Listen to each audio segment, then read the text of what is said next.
perfection is so strange and amazing at the same time. And doing research for this, I don't Google. I use Twitter to see what people are talking about. And I Twittered your name. And the first thing that popped up is, Allison Williams, how many black people are you going to kill? That was so scary. I don't Google myself or look at Twitter or anything. You just provided me with the scariest moment of my life. So we're even, I guess, now. Yeah. Yes, we knew when the trailer came out that was going to be the reaction.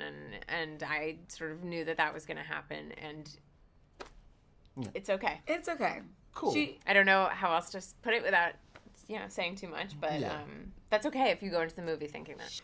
I'm just curious, what are black people's reaction to you? Like black men in particular, how do they react when they come across you? I take a lot of pictures where they look scared. Where I'm supposed oh my God, where you're I'm amusement supposed park. to sit next, where we stand next to each other, and they look really scared, and I look sort of.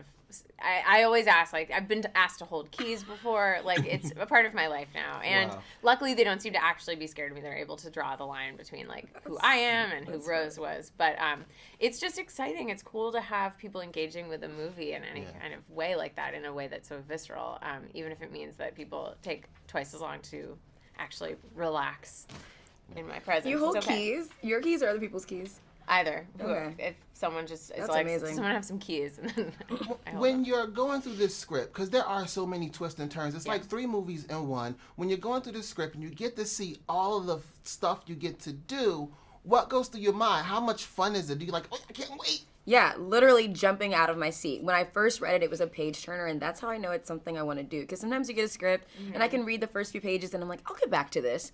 This script immediately, like, I want it to be immersed in the film as I'm reading it. And like you said, it's so many different films in one, almost different genres within one genre, which makes it a good time.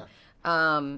And you just never know what you're getting and what you're going to expect with the characters, with the story, with the plot.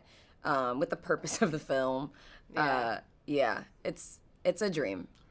I was on your Instagram. I do a lot of social media stuff, by the way. I was on your Instagram, and I saw you posted about everything that's going on today. And it reminded me of this movie, because in this movie, it's a large element of men controlling women. And not even women in this movie, it's little girls. Why do men think we can do that? Why? Do you ever thought about that? Like, why do men can... Well, that's a question for you. Let us know. I don't believe that's the case at all. Like, it's a woman is their own being, their own person. They're more than capable of making their own decisions, and it just bothers me so much as a man. Like, I can't imagine what that's like. I think regardless of the sort of gender lines of it all, there's nothing more powerful than someone who's come into their own power and their own sense of selfhood and autonomy.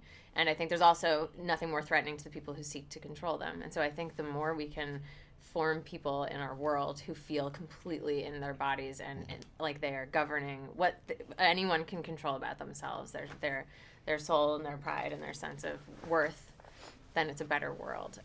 And I just think power structures seek to keep some groups down, and they've been the same for all time. That's like the structure of power is such a good point.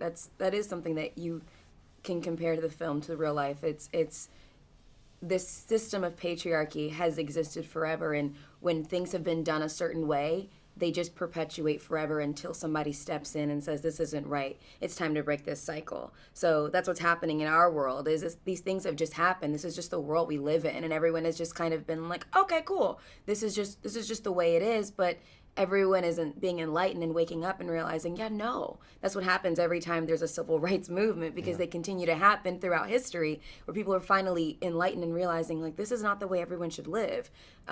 It just takes someone breaking the cycle. Thank you very much. And I'm glad you guys broke the cycle in this movie.